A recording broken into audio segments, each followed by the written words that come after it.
ஏதாவது ஒரு வேலை கிடைக்குமா, யாரை நம்பணும் யாரை நம்பக்கூடாது இல்லாமல் வட மாநிலத்தார் ஃபேமிலியோட உள்ளே வந்துடுறாங்க. வட மாநிலத்தில் அதிகப்படியான இறங்குறாங்க. சில பேர் வேலை செய்ய வராங்க, சில பேர் கொள்ளை அடிக்கிறதுக்குன்னே வரானுங்க. ஃபெஸ்டிவல் டைமில் ஒரு வீட்டில் கூட ஒரு பொண்ணு கோச்சின்னு வருதுன்னா இவங்க கையில் மாட்டிப்பாங்க. குறிப்பிட்ட இடத்த நோட் பண்ணிவிட்டு இப்போ இந்த மாதிரி பெட்ஷீட்லாம் பார்த்தீங்கன்னா தெருவுக்கு சம்மந்தமே இல்லாத ஆளுங்க வந்து ஒரு 2 பேர் 3 பேர் வந்து நோட்டம் போட வரானுங்க. வட மாநிலத்திலேருந்து வந்த நபர்கள் எதையும் செய்வார்கள். உங்கள் ஏரியாலேயே கொலை பண்ணிவிட்டு அந்த ஏரியா தெருமுனையிலேயே ஒரு சாக்கு மூட்டை கட்டிட்டு போடுவாங்கன்றது நம்ம மக்களுக்கும் தெரியணும்ல. எல்லாம் உட்காந்து நாடகம் பார்த்துன்னு அந்த பொண்ணு கத்தியும் உதவி பண்ணாத இடத்துல ஒரு குடும்பத்தை வைக்கலாமா அந்த இடத்துல வேலைக்கு? அப்போ தரமணியில் கண்ணு கெட்டின வரைக்கும் ஆளே இல்லாத ஒரு இடத்துல எங்கேயோ இருக்க வட மாநிலத்தை குடும்பத்தோடு வைக்கிறது அவங்க உயிருக்கு ஆபத்துன்றது வேலைக்கு வச்சவங்க தெரியாதா? இல்லை அந்த இந்த அளவுக்கு இவனுங்க கொடூரமாக அந்த லேடியை பண்ணுறது, குழந்தையவே அடிச்சிடணும்னா யாருன்னா அசைன்மெண்ட்டாக பண்ணி கூலிப்படியாக வந்திருக்காங்களா பார்க்கணும். ஏங்க தமிழ்நாடு திறந்து விட்டாச்சு. யார் வேணாலும் வந்து கொள்ளடிங்க, யார் வேணாலும் வந்து கொலை பண்ணுங்க, யாரும் கேட்க மாட்டோம். மக்கள் வந்து நிம்மதியாக இருக்கக்கூடாது. காவல்துறை அவங்களுடைய பணியை வந்து முறையாக செய்யலைன்றது தான் நம்ம குற்றச்சாட்டு. சார் வணக்கம். வணக்கம். வட மாநிலத்திற்குரிய தாக்குதல்ங்கிறது தமிழ்நாட்டில் தொடர்ந்து அதிகரிச்சுக்கிட்டு இருக்குன்னு ஒரு குற்றச்சாட்டு எழுந்துக்கிட்டே இருக்குது. இப்போ சமீபத்தில் நம்ம திருத்தணி அந்த வழக்கை பார்த்துருப்போம். இப்போ அதை தொடர்ந்து வந்து இந்த அடையாறு சம்பவம் தமிழ்நாட்டை ஒட்டுமொத்தமாக ஒழுக்கிருச்சு. ஏன்னா அந்த குழந்தை, மனைவி, அந்த இளைஞர் 3 பேரும் ஒரே குடும்பத்தில் இறந்தது வந்து ஒரு பெரிய அதிர்வலை ஏற்படுத்தியிருக்கு. இந்த வழக்குடைய பின்னணி என்ன சார்? என்ன நடந்துச்சு சார்? முழுமையான பின்னணி சொல்லுங்கள். ஆக்சுவலாக பார்த்திங்கன்னா இந்த வட மாநிலத்திற்காரங்க வந்து எங்கெங்கே தங்கியிருக்காங்கன்ற டேட்டா பேஸே காவல்துறையில் இல்லை. டிஜிபி அலுவலகத்துலேயும் சரி, சென்னையில் அதிகப்படியான இப்போ ட்ரெயினில் வந்து வெளியூர்லேருந்து வட மாநிலத்துலேருந்து தினந்தோறும் சொல்லலாம் ஒரு குறிப்பிட்ட இல்லைன்னா வாரத்தில் 2 வாட்டி அதிக அளவில் வந்து இறங்குறாங்க வேலை தேடி அப்படின்ட்டு சொல்லலாம். குறிப்பாக பார்த்திங்கன்னா சென்னை சென்ட்ரல் ரயில்வே ஸ்டேஷனில் வட மாநிலத்தில் அதிகப்படியான இறங்குறாங்க. சென்ட்ரல் ரயில்வே ஸ்டேஷன் மட்டுமல்ல, எக்மோர், இந்த திருப்பூர், இந்த மாதிரி இடத்துல வந்து அதிகப்படியான இறங்குறப்போ ஏதாவது ஒரு வேலை கிடைக்குமான்ட்டு யாரை நம்பணும் யாரை நம்பக்கூடாது இல்லாமல் வட மாநிலத்தார் பல பேர் ஆதார் கார்டு அவங்க ஃபேமிலியோட உள்ளே வந்துடுறாங்க. உள்ளே வந்தோடனே இப்போ குறிப்பாக இப்போ சென்ட்ரல் ரயில்வே ஸ்டேஷனில் இறங்கினோடனே அங்கே ஒரு 20 25 புரோக்கர்ஸுங்க நிறைய பேர் இருக்காங்க. அப்போது இப்போ வந்து ஒரு வீட்டில் கூட ஒரு பொண்ணு கோச்சின்னு வருதுன்னா இவங்க கையில் மாட்டிப்பாங்க. யாருன்னா ஊரை விட்டு ஊர் வரவங்க யாராக இருந்தாலும் ஒன்லி ஆதார் கார்டு கையில் வச்சுருந்தா போதும். அந்த ஆதார் கார்டை வச்சு இவங்க கிட்ட மாட்டிப்பாங்க. ஒரு 25 புரோக்கர்ஸ் இருப்பாங்க. எல்லா ரயில்வே ஸ்டேஷன்லேயும் வந்து ஆர்பிஎஃப் துணையோடு தான் இருக்காங்க. அதாவது ஆர்பிஎஃப்க்கு தெரியாதுலாம் சொல்ல முடியாது. இதில் வந்து அந்த மேன் பவர் கன்சல்டன்சி சில ஏஜென்சிங்கெலாம் என்ன பண்ணுவாங்க, அந்த புரோக்கர்ஸுங்களுடைய டைப் இருப்பாங்க. இப்போ எங்கேருந்து குற்றம் நடக்குதுன்னா யார் இன்னர் ஏரியாவில் வர்றாங்கன்ட்டே தெரியாது. எங்கேருந்து வருது பார்த்திங்கன்னா யார் இன்னர் ஏரியாவில் வராங்கன்றதே தெரியாத ஒரு அரசாக இருக்குது இந்த திமுக அரசு. என்னென்னா பார்த்தீங்கன்னா வட மாநிலத்தவர்களே வருகையை வந்து கண்ட்ரோல் பண்ண முடிய அளவுக்கு. ஆமாம், இப்போ யார் நம்ம வீட்டுக்குள்ளே, இப்போ நம்ம வீடு இருக்கு, நம்ம வீட்டுக்கு ஒரு நியூவாக ஒருத்தர் வந்தார்னா நம்ம யார் என்ன எதுன்னு கேட்பாங்க. அதே மாதிரி இந்த தமிழ்நாட்டில் உள்ள யார் வரா யார் வெளியே போகிறான்றதே இல்லை. இப்போ கூட பார்த்தீங்கன்னா ஒரு 3 நாளைக்கு முன்னாடி திருப்பூர்லன்ட்டு இல்லை, பல மாவட்டங்களில் பங்களாதேஷை சேர்ந்தவங்க இருக்காங்க, போலி ஆதார் கார்டு மூலியம் இருக்காங்க. அந்த மாதிரி இப்போ கௌரவம் அப்படி தான். அவர் வந்து பீகார்லேருந்து அந்த குடும்பம் வந்து வேலை செய்யணும் பழப்பு தேடி தான் வந்திருக்காங்க. வர வழியில் இந்த கிருஷ்ணராஜின்ற ஒரு நபர் வந்து இந்த கட்டிட வேலைக்கு சேர்த்துருக்காங்க. இதுதான் அந்த இதுவுடைய ஸ்டோரி. என்னென்னா இப்போ வரக்கூடிய அனைத்து வட மாநிலத்துக்காரங்களும் சில பேர் வேலை செய்ய வராங்க, சில பேர் கொள்ளை அடிக்கிறதுக்குன்னே வரானுங்க. ஃபெஸ்டிவல் டைமில் சில பேர் பார்த்திங்கன்னா வந்து குறிப்பிட்ட இடத்த நோட் பண்ணிவிட்டு இப்போ இந்த மாதிரி பெட்ஷீட்லாம் பார்த்திங்கன்னா தெருவுக்கு சம்மந்தமே இல்லாத ஆளுங்க வந்து ஒரு 2 பேர் 3 பேர் வந்து நோட்டம் போட வரானுங்க. நம்ம வரலாறு என்ன பார்த்திங்கன்னா சுதந்திரம் பிரிட்டிஷ்காரங்கிட்ட அவனும் இந்த வியாபார நோக்கத்தில் தான் வந்தான். இந்த வட மாநிலத்தில் இருக்கவங்களும் சில பேர் இந்த மாதிரி பெட்ஷீட் விற்கிற மாதிரி வந்து எந்த வீட்டில் வயசானவங்க இருக்காங்க அதெல்லாம் வந்து செக் பண்ணிக்கின்னு சும்மா பெட்ஷீட் விற்கிற மாதிரி வரானுங்க. அந்த மாதிரி நிறைய அஃபெண்டர் நிறைய பண்ணியிருக்கானுங்க. பண்ணது நம்ம ஸ்டோரி பண்ணுறப்போ இது ஆல்ரெடி ஜியோ பாஸ் பண்ணியிருக்காங்க கவர்மெண்ட்டில். என்னென்னா ஒரு வீட்டில் வாடகைக்கு இருக்கிறானுங்கன்னா அவனுங்க யார் என்ன ஏது அதர் மாநிலத்திலேருந்து வர்றப்போ அந்த டீட்டெயில்ஸை கலெக்ட் பண்ணி லோக்கல் ஸ்டேஷனில் கொடுக்குறாங்க. யார் அதை ஃபாலோ பண்ணுறா? இப்போ இப்போ இந்த கௌரவ் இந்த இடத்துல வந்து வேலை செய்கிறாருன்றதா அந்த லோக்கல் ஸ்டேஷனுக்கு தெரியுமா? தெரியாது. இந்த மேன் பவர் கன்சல்டன்சியுடைய ஏஜென்சியுடைய நம்பர்லாம் அந்தந்த ஏரியாவில் இருக்க போலீஸுக்கு தெரியுமானா தெரியாது. ஏன்னா ஒரு பெரிய அமௌண்ட் இவங்களுக்குள்ள ட்ராஜடி. ஒரு 100 பேர் ஒரு மேன் பவருக்கு ஒருத்தன் கொடுக்குறான்னா 1000 ரூபாய் 1500 வாங்குறான். இப்போ சாமானிய மக்கள் வந்து ஒருத்தன் வந்து புரோக்கரு சென்ட்ரலில் எதுவுமே பண்ணாமல் ஒரு 1500 ரூபாய் 2000 ரூபாய் வாங்கிட்டு ஒரு 50 பேரை எடுத்துகிட்டு வந்து விட்றான்னா 1 லட்ச ரூபாய் சம்பாரிச்சிடறான். சொன்னது புரியுதுங்களா? அதான் சினிமா மாதிரி நடக்குது, அப்படியே கொண்டு வந்து கைமாத்துறது. ஆமாம், இது ஒரு ஸ்லீப்பர் செல் மாதிரி நடக்குது. இப்போ போலீஸே வந்து இதை கண்டுபிடிக்கணும்னா போலீஸ் கூட யார் ஒத்துழைக்கணும்? ஆர்பிஎஃப் ஒத்துழைக்கணும். ஆர்பிஎஃப் ஒத்துழைக்க மாட்டாங்க. ஏன்னா இந்த மேன் பவர் கன்சல்டன்சி கூட ஏஜென்ட்டு கூட டைப். இந்த மேன் பவர் ஏஜென்சி என்ன பண்ணுறான்? அவன் எடுத்துகிட்டு போயிட்டு ஜென்ஸு தனி லேடிஸ் தனின்னு ஒரு 200 பேரை வச்சிடறான். ஆனால் இது நான் டீப்பாக வந்து பல உளவுத்துறைக்கும் சொல்லியிருக்கேன். என்னென்னா இப்போ ஒருத்தன் வந்து இப்போ செத்துறான்ப்பா மெட்ரோ ரயிலில் வேலை செஞ்சு, அவன் டீட்டெயிலே இருக்க மாட்டேது. பலர் அது சடலம் வந்து இன்னும் ஜிஹெச்ல இருக்குது. அந்த சொந்த ஊருக்கு கூட எந்த ஊருன்னே தெரியல. ஆமாம், எந்த ஊருன்னே. இப்போ மெட்ரோவுக்கு வேலை செய்ய வரானுங்க, எல்லாத்துலேயும் அவங்க கான்ட்ராக்டில் மேன் பவரில் இருக்காங்க. அவனுக்கு இறந்தா கூட சில பேருடைய நபர் அடையாளம் தெரியாத பின்னமாக ஜிஹெச்லேயே இருக்குது. அப்போ நம்ம என்ன சொல்கிறோம்னா இந்த டீட்டெயிலை நீங்கள் ஏன் கையில் வைக்க மாட்டீங்க? இப்போ அவன் ஊர்லேருந்து இறங்கி வர்றது சென்ட்ரலு. அப்போ அந்த சென்ட்ரலுக்கு உட்பட்ட G2 பெரியமேட் ஸ்டேஷனில் இந்த டீட்டெயில் எல்லாம் கலெக்ட் பண்ண மாட்டாங்க. அதே மாதிரி ஆர்பிஎஃப் போலீஸும் கலெக்ட் பண்ண மாட்டாங்க. அதே மாதிரி கவர்மெண்ட் ஆர்பிஎஃப்பும். இப்போ கௌரவம் அதே மாதிரி தான். கிருஷ்ணராஜ்ன்றவர் ஒருத்தர் வேலையில் சேர்க்குறாரு. இப்போ சென்னை அந்த தரமணி அந்த பல்கலைக்கழகத்தில் அந்த பாலிடெக்னிக் உள்ள ஒரு குடும்பத்தை வந்து நம்ம வைக்கிறோம். அந்த குடும்பத்துக்கு சேஃப் இருக்கா இல்லையா, எந்த மாநிலத்தை சேர்ந்தவனா இருக்கட்டும், அவன் குடும்பத்தோடு வாழ்கிறன்றப்போ ஒரு 2 வயசு ஆண் குழந்தை இருக்குது, அவனுடைய மனைவி இருக்குது, அவன் இருக்கான். இந்த 3 பேருக்கு இருக்காங்க. இவங்க வாழ்ந்துட்டு வந்திருக்கப்போ திடீர்னு அங்கே ஒரு ட்ரிங்கர்ஸை நம்மளுக்கு இப்போ என்னென்ன பிரச்சனை கவர்மெண்ட்டுக்கு, நல்ல வேலை கெடுத்தவன் வந்து பீகார் வட மாநிலத்தை ஆளுங்க 5 பேர், தமிழ்நாடாக தான் நம்ம தலைவரியில் இருக்கோம், அதனால் இதுலேருந்து நம்ம தப்பிச்சண்டா அப்படின்ட்டு இதை சைலண்ட் பண்ணுறாங்க.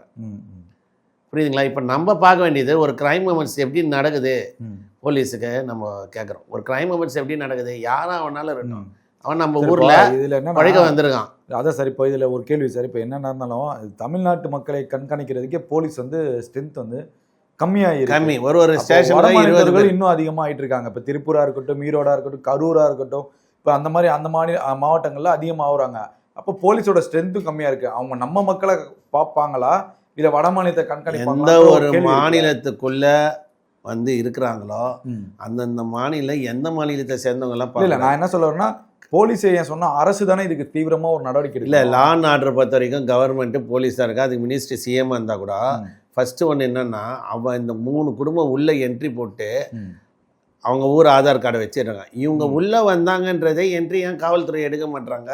இந்த மாதிரி ஒரு நபர் இருக்காங்கன்னு இப்போ 3 பேருக்கு அதே ஊரை சேர்ந்த இன்னொருத்தன் ஒரு 5 பேர் வராங்க, வந்து கலடா பண்ணிவிட்டு அவங்க 5 பேரோ 10 பேரோ சம்திங் வந்து அந்த குடும்பத்தை டிஸ்டர்ப் பண்ணுறாங்க. ஒரு மது போதையில் வந்து டிஸ்டர்ப் பண்ணுறாங்க. இப்போ அந்த அந்த பெண்ணை வந்து கேலியோ கிண்டலோ இல்லை பாலியல் ரீதியான தொல்லை கொடுக்கணுன்ற ஒரு முயற்சி பண்ணுறப்போ யாராக இருந்தாலும் ஹஸ்பண்டு கேட்பான்.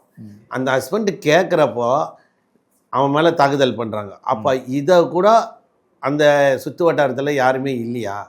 அப்போ ஒரு காட்டுக்குள்ளே எத்தனை போய் அந்த அந்த பாலிடெக்னிக் வந்து இருக்கான்ற ஒரு கேள்வி தான்.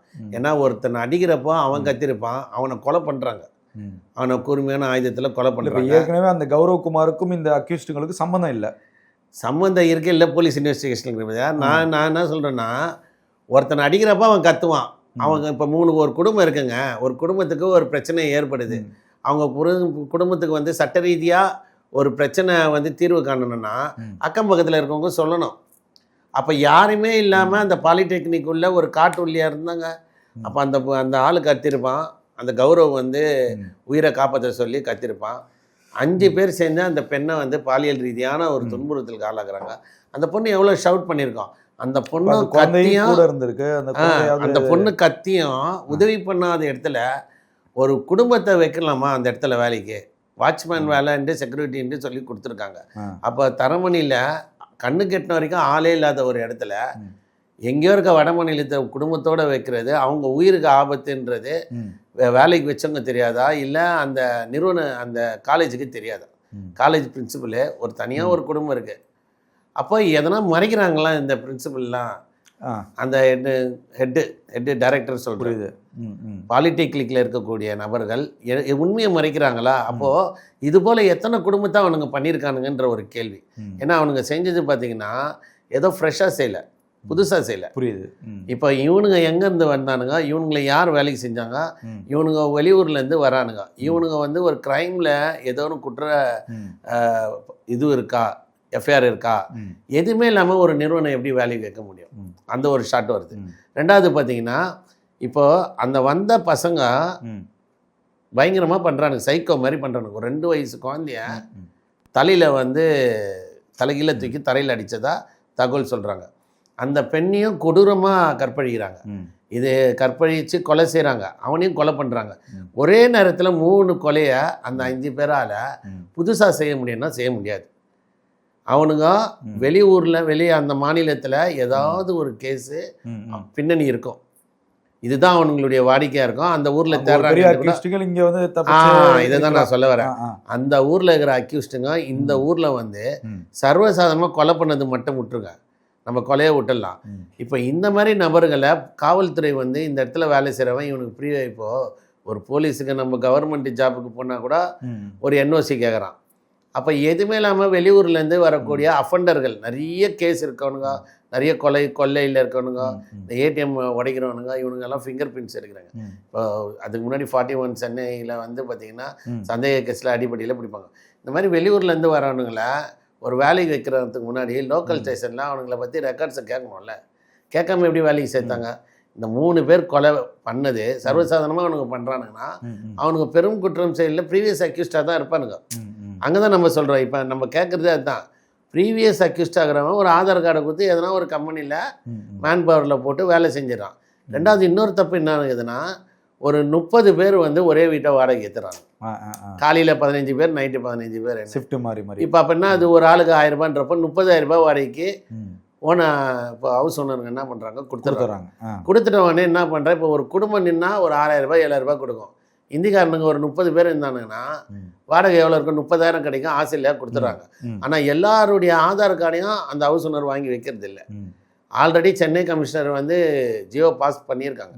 ஆனால் இதை பின்பற்றதால தான் இவ்வளோ பிரச்சனை. ஏன்னா இப்போ சென்னை கமிஷனர்கிட்ட வெளி மாநிலத்திலேருந்து தங்கக்கூடிய ஆட்களுடைய டீட்டெயில்ஸ் இருக்கணும், எந்த ஊர்லேருந்து அவன் வந்தான் அப்படின்றது நம்மளுக்கு தெரிஞ்சால் மட்டுமே வீடு கொடுக்கணும், வேலை கொடுக்கணும், அப்படி இருக்கணும்.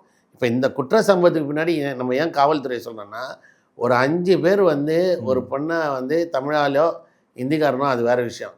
அவன் ஒரு கம்பெனிக்கு வேலை போகிறப்போ இந்த மேன் பவர் கன்சல்டன்சி எடுத்துன்னு போய் விட்றான்.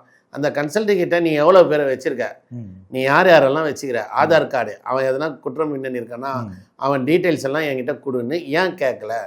இந்த கொலைக்கு அதுதான் முக்கியமான காரணம். புரியுது. நிறைய பேருக்கு தெரியல. ஏன்னா இப்போ நானே வந்து வெளி மாநிலத்துக்கு போனேன்னா எந்த ஏரியாவுக்கு போகிறோன்னா அந்த ஏரியா இங்கேருந்து நம்ம போக போகிறோன்றத இப்போ விசா இதர்கள் இருக்குங்களே, அந்த மாதிரி வெளியூருக்கு போகிறோன்னா நம்ம பாஸ் வாங்குகிறோம். அந்த மாதிரி ஏன் இந்த மாதிரி போலீஸ் வந்து எடுக்க மாட்டாங்கன்றது தான் ஒரு கேள்வி. ரெண்டாவது பாருங்க, இருக்கக்கூடிய குற்றவாளிகள் அதிகப்படியாக நான் சொல்கிறேன் கேளுங்களேன், பக்காவாக சொல்கிறேன். உத்தரப்பிரதேஷ், ஜார்க்கண்ட், ஹரியானா, ராஜஸ்தான், பீகார், ஒரிசா, இந்த மாதிரி நிறைய ஸ்டேட்டில் அந்த ஸ்டேட்டில் பார்த்தீங்கன்னா ஒரு பஸ்ஸை கொளுத்துறது, ஒரு கொலை பண்ணுறது சர்வசாதாரணமாக பண்ணுவாங்க அவனுங்க, அஃபண்டர் அவனுங்கெல்லாம். அப்போ அந்த ஊரில் தேடுறாங்கன்னு பேசுகிறான். இப்போ நம்ம ஒரு பார்பர் ஷாப்பில் போனால் கூட உத்தரப்பிரதேசை சேர்ந்தவன் இருக்கிறான், நம்ம எல்லாம் இந்திக்காரன்றோம். ஒரு முஸ்லீம் இருக்கான், ஒரு கிறிஸ்டினாக இருக்கான். இப்போ என்னன்னா அவனை பார்க்குறப்பே நம்ம இந்திக்காரன்னுறோம். ஆனால் அந்த எந்த ஊரை சேர்ந்தவன், எந்த மதத்தை சேர்ந்தவன், எந்த ஊரில் என்ன பண்ணான்னு தெரியாது, இங்கே வந்துடுறான்ட்டு இருக்கோம். அப்போ இதை நம்மளே பார்க்குறோன்னா ஒரு முடிவெற்ற கல்ல நம்ம உட்காரப்பைய வெளி மாநிலத்தை ஆளுகிறாங்க, எங்கேருந்துடா வந்தேன்னு நம்ம கேட்குறப்போ அப்போ அந்த முடிகளில் வேலை செய்கிறவன் எவன், அந்த ஓனர் வந்து இன்னும் வேலை செய்கிறான்ட்டு ஏன் காவல்துறை இது ஒரு வேலை தானே, உன்னுடைய லிமிட்டுக்குள்ளே ஒருத்தன் வரான்பா, அவனை நீ யாருன்னு கேட்கணும்ல. இந்த கொலையுடைய முதல் பின்னணியை மேன் பவர் கன்சல்டன்சி ஆள் எடுக்கிறதும், காவல்துறை ஒவ்வொரு கம்பெனி, இப்போ பெரிய கம்பெனி இருக்க வச்சுங்களேன், அந்த கம்பெனிக்குள்ள வேலை செய்கிறவன் யார், ஒரு கட்டிட வேலை செய்கிறாங்கன்னா அந்த கட்டிட வேலைக்கு யார் யார் வந்திருக்கா. ஏன்னா அவன் புதுசாக வரப்போ பக்கத்து பில்டிங்லாம் அவன் ஏறுவான். ஒரு அஃபண்டர் இருந்தால் என்ன பண்ணுவான், பக்கத்தில் கட்டிட வேலை நடக்குது, பக்கத்தில் இருக்கிற ஃப்ளாட் எல்லாம் நோட்டம் போடுவான், அப்படி எடுப்பான். ஒரு 100 பேர் வேலை செய்கிறாங்கன்னா அந்த மேஸ்திரியை கூப்பிட்டு யார் யார் வேலைக்கு இருக்கானுங்க, அவனுக்கு எப்படியாப்பட்ட ஆள், என் லிமிட்டில் நீ வந்து பில்டிங் கட்டுறதுக்கு புதுசாக ஒரு என்ட்ரி ஆள் கொடுக்குறான்னா. அப்போல்லாம் பார்த்தீங்கன்னா வந்து திருடன்னா வந்து ஒரு டிஷர்ட்டை போட்டுட்டு ஒரு கயிறை கட்டிட்டு ஒரு லுங்கி கட்டியிருப்பான். இப்போல்லாம் எல்லாருமே டீசெண்டாக வர ஆரம்பிச்சிட்டானுங்க. அப்போது லோக்கல் ஸ்டேஷன்லாம் எனக்கு இந்த கௌரவ கொலையில் இன்னொன்று பாருங்கள், 3 பேரை கொலை பண்ணுறோம், 3 பேர் பாடியை டக்குனு டிஸ்போஸ் பண்ணுறானுங்க. இப்போ நம்ம ஒரு பொருளை சொல்கிறேன், ரேஷனுக்கு போயிட்டு ஒரு அரிசி வாங்குறப்ப போலீஸ் நிறுத்துறாங்கங்க, என்ன எத்தனை போகிற மூட்டையிலன்னு பிடிக்கிறாங்க. அப்போது ஒரு பாடியை 2 பேர் பைக்கில் வச்சு எடுத்துகிட்டு வராங்க. அப்போது கூட காவல்துறைக்கு தெரியல. சரி, சப்போஸ் அந்த பெட்ரோல் போலியா அந்த இடத்துல கூட ஒரு டவுட் இருக்குது. ஒரு முக்கியமான அப்பார்ட்மெண்ட்டுக்கு கீழே தான் அது இருக்குது. இந்திரா நகர் ஃபர்ஸ்ட் அவென்யூவில் போடுறாங்க. அப்போது டக்குன்னு தூக்கி போடுறான், அங்கே இருக்க கேமராலையும் பதிவாகுது. ஆனால் அதை எத்தனை வந்து போட்டால் இப்போ குப்பையோட குப்பையா ஏதோ நினச்சி வாரி ஏதோ நாய் செத்துருந்துதுடான்ட்டு வாரி அதை தூக்கி குப்பத்தில் போட்டாலும் ஏதோ பெரும்பாக்கம் குப்பைமேட்டில் வந்து அது அப்படியே மக்கின்னு தான் இருக்கும். அது யாரோ சொன்னதால தான் காவல்துறை இன்வெஸ்டிகேஷன் ஆரம்பிக்குது. அதுக்கப்புறமா தான் தெரியுது ஒரே நேரத்தில் 3 கொலையை பண்ணிக்கிறாங்க. அந்த குழந்தையுடைய சடலை வந்து மத்திய கைலாச நீங்கள் சொன்ன மாதிரி இதில் இருக்குது. நீ சொன்ன மாதிரி முதல் முறை கொலை பண்ணுறவங்க அவங்க கிடையாது. ஆமாம், நல்லா பக்காவாக பண்ணியிருக்காங்க அப்படின்னா நல்ல எக்ஸ்பீரியன்ஸான பர்சனாக தான் இருக்கு. நல்ல டேலண்ட். நான் வந்து அவனுக்கு நல்ல டேலண்ட்டாக பக்காவாக டிஸ்போஸ் பண்ணுறானுங்கன்னா அவனுக்கு ப்ரீவியஸ் அக்யூஸ்டு ஒரு லிமிட்டில் வந்து ஒரு கம்பெனியில் வேலை செய்கிறான், ஒரு இதில் போகிறான்னா பார்க்க வேண்டியது காவல்துறை தான்.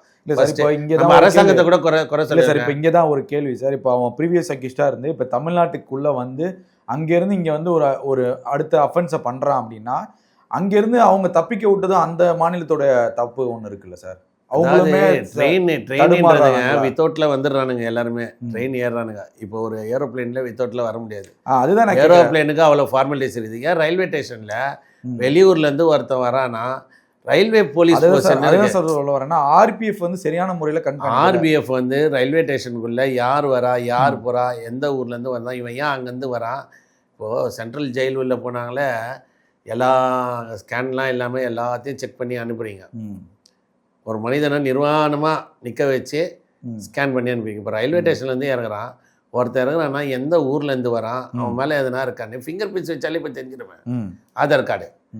இப்போ உனக்கு சந்தேகமே வரலையா, எவ்வளோ பேர் வட மாநிலத்துலேருந்து வர்றாங்க. அதுதான் நான் சொல்ல வரேன். இப்போ ஆர்பிஎஃப் வந்து இப்போ நம்ம அதுக்கு ஆளுங்களை போடணும். வட சென்னையிலே வந்து பசங்க அந்த கறியெல்லாம் எடுப்பாங்க, அதுக்கு சுற்றி வச்சு ஆர்பிஎஃப் மிரட்டுறதெல்லாம் அதான் எடுப்பாங்க. செல்ஃபோனை வந்து கையில் அடிச்சு எடுக்கிறது, ட்ரெயினில் இருக்கக்கூடிய இந்த பசங்க வந்து அதில் ஏதாவது வருமானம் கிடைக்குமா, அந்த பொருள் எடுக்கலாம். தமிழ்நாடு திறந்து விட்டாச்சு. யார் வேணாலும் வந்து கொள்ளடிங்க, யார் வேணாலும் வந்து கொலை பண்ணுங்க, யாரும் கேட்க மாட்டோம். மக்கள் வந்து நிம்மதியாக இருக்கக்கூடாது. காவல்துறை அவங்களுடைய பணியை வந்து முறையாக செய்யலைன்றது தான் நம்ம குற்றச்சாட்டு. என்னன்னா ஒரு Tamil Nadu full control DGP sir கிட்ட இருக்குன்னா அவர் லிமிட்டில் யார் வரா யார் இங்கேருந்து போகிறான்றது தெரியல. அந்த அளவுக்கு தமிழ்நாடு ஒரு திறந்த கொலைகாரர்களுக்கும் இருக்குது தான் இது சாட்சி. இதை தான் நான் சொல்கிறேன். என்னென்னா ஒருத்தன் உள்ளே வரானா, என்ட்ரி கொடுக்குறான்னா ரயில்வே ஸ்டேஷன் பஸ் ஸ்டாண்டுங்களெல்லாம் ரோந்து பணியில் காவல்துறை இருக்கணும். அந்த உள்ளே என்ட்ரி கொடுக்குறப்ப சந்தேகத்துக்கு என்ன பண்ணியா நீங்களே நேராக போகணும். ஒரு கட்டிடத்துக்குள்ளே ஒரு மேன் பவர் கன்சல்டி இவங்க எல்லாம் டைப் போயிடுறாங்க. மேன் பவர் கன்சல்டன்சியில் ஒரு கம்பெனிக்கு ஆள் அனுப்புகிறாங்கன்னா 100 பேர் அனுப்புவானுங்க. 100 பேருக்கு 2 மாதம் வேலை, அதில் ஒரு 10 பேரை இவன் வடி கட்டுவான், சம்பளம் கொடுக்காம அச்சு ஓட விடுவான். புரியுதுங்களா? அதுக்கப்புறம் என்ன பண்ணுவான், ஏஜென்ட்டுங்க இருக்காங்க கீழே, இன்னும் 10 பேர் கொடுறான்னா கொடுப்பான். ஸோ அந்த தில்லுமுள்ளு வேலைக்கு லோக்கல் ஸ்டேஷனோட இப்போ நான் ஓப்பனாக சொல்கிறேன், அம்பத்தூர்லலாம் பார்த்தீங்கன்னா மேன் பவர் கன்சல்டியோட லோக்கல் ஸ்டேஷன் அண்டர்ஸ்டாண்டிங்கில் இருக்குது. அவனுக்கு போய் என்ன வந்து எனக்கு சேலரி கொடுக்கல, கமிஷன் பேசிக்ஸ் தான். அதாவது லோக்கல் நான் கேட்குறேன், இப்போ கேட்குறேன், அம்பத்தூரில் பல ஏரியாவில் கம்பெனி இது, T10 காவல் நிலையத்தில் கேட்குறேன். இப்போ அந்த காவல் நிலைய கட்டுப்பாடியில் ஆவடி கமிஷனர் தான் வருவார், ஆவடி கமிஷனர் தான் வராங்க. நான் என்ன கேட்குறேன், உன் லிமிட்டில் சம்மந்தமே இல்லாத ஆயிரக்கணக்கான பேரை ஹேண்டில் பண்ணுற நிறைய மேன் பவர் ஏஜென்சி இருக்குது.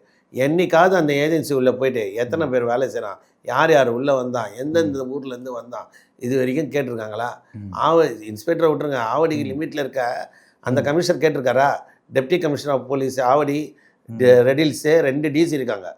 ஒரு ஆவடி கமிஷனருக்கு 2 டிசி இருக்காங்க. இது கீழே எத்தனை ஸ்டேஷன் இருக்குது, இப்போ நான் சொல்கிறேன், அம்பத்தூரில் பல இடங்கள்ல பட் அம்பத்தூரை ஒட்டி பல இடங்கள்ல இந்த மேன் பவர் கன்சல்டன்சியில் குறைஞ்சது 500 பேர் 1000 பேர்னு கட்டி ஆள்றானுங்க. எவனை உள்ளே இட்டுன்னு வரான்? இப்போ ஒருத்தன் வந்து குஜராத்லேருந்து வரான், பீகார்லேருந்து வரான்னா அவனுக்கு தெரிஞ்ச பசங்களெல்லாம் ஊர்லேருந்து ஃபோன் பண்ணி வர சொல்கிறான். அந்த ஊரில் இருக்கிறவன் ட்ரெயினில் இறங்கினோடனே இவனுங்க போய் பிடிக்கிறானுங்க. 2வது புரோக்கருங்களும் பிடிச்சி எடுத்துன்னு வந்து விட்றான். இப்போ பீகார்லேருந்து சுதந்திரமாக காவல்துறை கண்ணில் மிளகாத்தூள் போட்டுட்டு எந்த ஒரு அக்யூஸ்டும் உள்ளே வந்து ஒரு மர்டர் பண்ணி டிஸ்போஸ் பண்ணுற அளவுக்கு இன்றைக்கி தமிழகம் சுதந்திரமாக இருக்குன்றது தான் பார்க்குறோம். ஏன்னா இப்போ தமிழ்நாட்டில் இந்த பிரச்சனைக்கு தீர்வு என்னென்னா, ஒன்றுமே இல்லை, அப்பா தமிழ்நாட்டில் இருக்கிறவன் யாருமே பண்ணல, அதனால நம்ம தப்பிச்சிட்டோம் நினைக்கிறேன். ஆனால் இன்னைக்கு வந்து இது தொடர்கதையாக இனிமேல் இல்லை. இப்போ இந்த நீங்கள் சொல்கிற மாதிரி ஒரு பலமான குற்றச்சம்பவங்கள் நடக்குது அப்படின்னா வருங்காலத்தில் தமிழ்நாட்டுக்கு ஒரு பெரிய ஆபத்து இருக்குல்ல. அவங்க கண்டிப்பாக யார் எது ஒன்றாலும் பண்ணிட்டு, இப்போ பாருங்கள், ஏதாவது ஒரு ஏரியாவில் போய் பெட்ஷீட் இருக்கிற மாதிரி ரூட்டை பார்த்துட்டு நேராக உள்ளே ஏறி பண்ணிடுவான். இவங்க ஃபோட்டோ வச்சுன்னு தான் தேடின்னு இருக்கணும். அவன் எந்த ஊரில், உத்தரப்பிரதேசா, ஹரியானா, ஜார்ஜ்கண்டா, எந்த ஊரே தெரியாது. அவன் ஃபோட்டோ பேச வச்சுன்னே தேடிட்டே தான் இருப்பாங்க. இந்த மாதிரி பல வழக்குகள் யாருன்னு இப்போ கிராமப்புறங்கள்லாம் பார்த்தீங்கன்னா ரெட்டை கொலை நிறைய நடந்துக்குது. நிறைய கொலைகள் வந்து நம்மளே சொல்லியிருக்கோம், ஆர்டிஐயில் தகவல் அறியும் உரிமை சட்டத்தில் 15,000 பெண்கள் வந்து இது வரைக்கும் பாலியல் ரீதியான துன்புறுத்தலாக இருக்காங்க. இதெல்லாம் வந்து நோட் பண்ண வேண்டிய விஷயம். 2வது, வட மாநிலத்தில் வரக்கூட அந்த பெண்களுக்கும் இங்கே பாதுகாப்பு இல்லைன்னு நம்ம சொல்லியிருக்கோம்.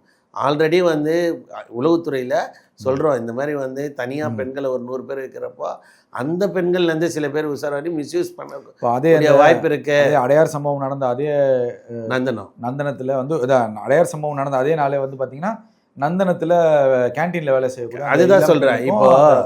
இப்போ பாலியல் ரீதியான துன்புறுத்தல் உள்ள வழக்குகள் பார்த்தீங்கன்னா நீதிமன்றத்தில் பெண்டிங் தான் இருக்குது. நிறைய பெண்டிங்ஸ் கேஸு.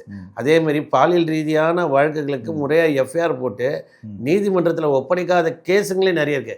அதே பெண்டிங், அதே நிறைய அப்படியே கிடப்பில் போடுறாங்க. இந்த உமன் மகளிர் காவல் நிலையம், இந்த கமிஷன், மாநில மகளிர் ஆணையம் கமிஷன், இவங்கெல்லாம் வந்துன்னா இந்த கவர்மெண்ட்டுக்கு எதிராக எதுவுமே பண்ணுறக்கூடாது. எந்த ஒரு புகார் கொடுத்தாலும் இப்போ ஸ்டேட் உமன் கமிஷனு இந்த கேஸை வந்து கையில் எடுப்பாங்களா? இப்போ ஒரு பொண்ணு இறந்துருக்கு, அது எதனா ஒரு பொண்ணு இருக்கட்டும், பெண்ணுக்கு பொறுத்த வரைக்கும் ஸ்டேட் உமன் கமிஷன் கண்ட்ரோல்லையே ஒரு இருக்கக்கூடிய அந்த லிமிட்லேயே பார்த்தீங்கன்னா சேப்பாக்கம், மயிலாப்பூர் பகுதியெல்லாம் பார்த்தீங்கன்னா ஒரு 200க்கும் மேற்பட்ட பெண்கள் பாலியல் ரீதியான துன்புறுத்தலுக்கு உள்ளாகிறாங்க. அந்த ஸ்டேட் உமன் கமிஷனை பொறுத்த வரைக்கும் ஒரு கட்ட பஞ்சாயத்து அமைப்பு தான். அது வந்து அரசாங்கத்துக்கு எதிராக போயிடக்கூடாது அப்படின்ற ஒரு விஷயமா தான் நடத்தினுக்கிறாங்க. ஏன்னா இப்போ நான் சொல்கிறது என்னென்னா, எல்லாமே ஆர்டிஐ மூலம் சொல்கிறேன், நாட்டில் நடக்கிறது உண்மையாக. இப்போ நான் ஒரே ஒரு விஷயம், இந்த 3 பணத்தை டிஸ்பஸ் பண்ணுறான், அந்த 3 பாடியை வந்து எல்லா ரோட்டில் இருக்க கேமரா இருக்கும். இப்போ நம்மளால் ஒருத்தனை கொலை பண்ணிவிட்டு எடுத்துன்னு போய் நம்ம வீட்டு முனையிலே இல்லை 4 தெரு முனையிலே போகிறதுக்கு போயிடுவோம். அப்படி கொடூரமான இந்த மாதிரி இருக்க கொடூரமான கொலைக்காரர்கள் இன்னும் எத்தனை பேர் எந்தெந்த ஏரியாவில் இருக்கானுங்க நம்மளுக்கு தெரியாது. இது ஒரு பாடமாக எடுத்து போலீஸ் உடனே, ஆமாம், இப்போ இது ஒரு வந்து எந்த ஒரு நிகழ்வுக்கு பின்னாடி தான் போலீஸ் வந்து அது அலர்ட் ஆகிறாங்க. அதுக்கப்புறம் போலீஸ் வலை வீச்சுன்னுவாங்க. போலீஸ் வலையை கையில் வச்சுன்னு வீசல, போலீஸ் வலை வீச்சு இத்தனை ஒரு 5 பேருக்கு இன்னும் யார் யார் இருக்காங்கன்னு நாங்கள் தேடுறோம். எல்லாமே நடந்து முடிஞ்சிட்டவனே நீங்கள் போகிறதுக்கு முன்னாடி ஆல்ரெடி நம்ம கம்ப்ளைண்ட்டும் கொடுத்துருக்கோம், நம்ம சொல்லியிருக்கோம் உளவுத்துறையில். இந்த மாதிரி நிறைய வடமாநிலத்தாளர் இந்த மாதிரி G2 பெரிய லிமிட்டில் சென்ட்ரலு இந்த மாதிரி எக்மோர் ரயில்வே ஸ்டேஷன் பக்கம்லாம் இறங்குறாங்க. இவங்கெல்லாம் எங்கே போகிறாங்களே தெரியல, அதெல்லாம் கொஞ்சம் செக் பண்ணுங்கள். அவங்களுக்கு நாளைக்கு எதனா ஒரு விபத்து ஆகுதுன்னா தமிழ்நாட்டை சேர்ந்த ஒரு அக்யூஸ்டாக இருந்தாலும் சரி, வெளி மாநிலம் இப்போ பீகார் ஆளுன்றாங்க, இல்லை கல்கட்டா ஆளாக இருக்கலாம், ஜார்ஜ்கண்ட் ஆளாக கூட இருக்கட்டும், ஆனால் இங்கே இருக்கவங்க பாதுகாப்பாக இருக்கணுன்றது தான் ஒரு குறி. இப்போ இதே பீகாரில் ஒரு தமிழரை இன்னொரு தமிழன் கூட கொலை பண்ணியிருந்தா அந்த அரசு கேட்க முடியாது, எங்களுக்கு தெரியாது, 2 பேருமே ஒரே மாநிலன்றதால விட்டுற முடியுமா? இப்போது கொலை ஆனவன் பீகார் மாநிலத்தை சேர்ந்தவன், கொலை பண்ணவன் பீகார் மாநிலத்தை, அதனால் எனக்கு ஒன்றையும் கவலை இல்லைன்ட்டு சொல்கிற முடியாது. இப்போ இன்னைக்கு இதை பண்ணவனுங்க வேறு என்ன பண்ண மாட்டாங்க? தமிழ்நாட்டு மக்களையும் நிறைய பேர் வந்து முதியோருங்க வீடுகளில் வந்து பசங்கள்லாம் ஃபாரினில் இருக்காங்க. ஆமாம், இருக்காங்க. அது மட்டும் இல்லை, இப்போ நம்ம இன்னொன்று என்ன சொல்கிறோன்னா, இவங்களுக்குள்ள அந்த ஊரில் எதனா மோட்டிவ் இருக்கா? இந்த அளவுக்கு இவனுங்க கொடூரமாக அந்த லேடியை பண்ணுறது, குழந்தையே அடிச்சிடணும்னா யாருன்னா அசைன்மெண்ட்டாக பண்ணி கூலிப்படியாக வந்திருக்காங்களா பார்க்கணும். ஏன்னா கொடூரமா ஒரு 2 வயசு குழந்தைய கூட சரி, இப்போ விட்டுட்டு நீங்கள் சொன்ன போயிருக்கலாம். உடனே தான் எனக்கும் ஒரு இப்போ இந்த பேட்டியிலே சொல்லியிருந்தீங்க நிறைய சடலங்கள் அடையாளம் தெரியாம இன்னும் இருக்கு. ஆமா, ரயில்வே ஸ்டேஷன் ட்ராக்ல நம்ம ஆர்டிஐ போட்டு கேட்குறோம் சார். ரயில்வே ஸ்டேஷனு ஓரமாக குடிசை பகுதியில் பல கொலைகள் வந்திருக்கு. அதையெல்லாம் வந்து இப்போ காவல்துறை கிடப்பில் தான் போட்டிருக்காங்க.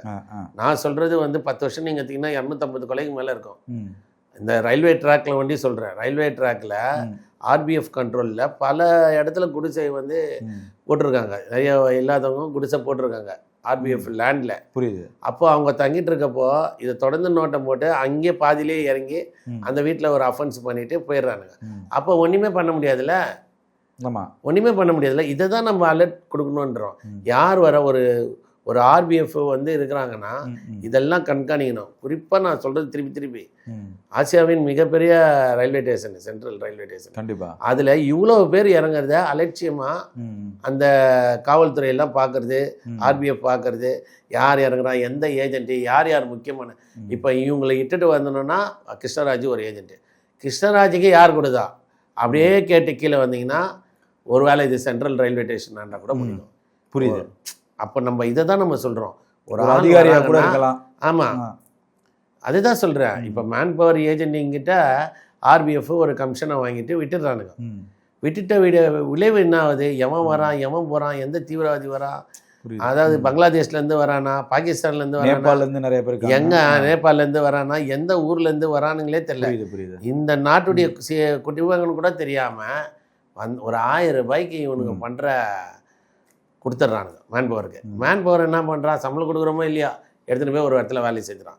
இப்போ ஒரு குடும்பம் வாழக்கூடிய தகுதி இல்லாத இடத்துக்கு பாதுகாப்பே இல்லாமல் அந்த டைரக்டர் எப்படி அந்த தரமணி பாலிடெக்னிக் எல்லாத்தையுமே ஒரு ஏங்க உங்கள் வீட்டில் ஒரு வேலைக்காரி இருந்தால் அவங்களுக்கு நீ தான் பாதுகாப்பு கொடுக்கணும்.